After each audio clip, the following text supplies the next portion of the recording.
The Organisaton for Economic Cooperation and Development says world economic growth will slow sharply from a modest 3.1% this year to only 2.2% next year. It blames high inflation and warns of serious headwinds, including rising interest rates, surging energy prices and Russia's war on Ukraine. An end to the war and a just peace for Ukraine would be the most impactful way to improve the global economic outlook right now. Until this happens, it is important that governments deploy both short and medium-term policy measures to confront the crisis, to cushion its impact in the short term while building the foundations for a stronger and sustainable recovery. Well, let's crunch the numbers with our financial correspondent, Jens Korte, in New York. Jens, the IMF's recent outlook was somewhat harsher. Is this forecast from the OECD a ray of hope?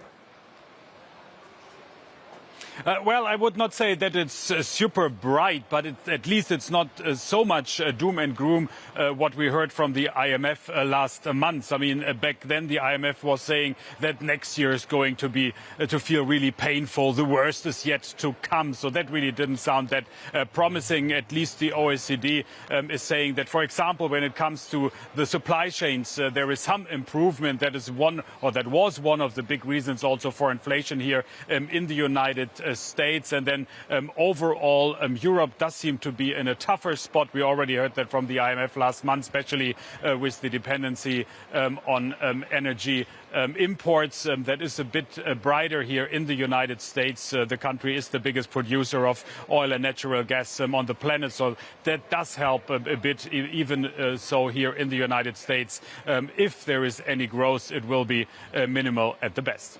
And in other news, the US Supreme Court has cleared the release of Donald Trump's tax returns to a congressional committee.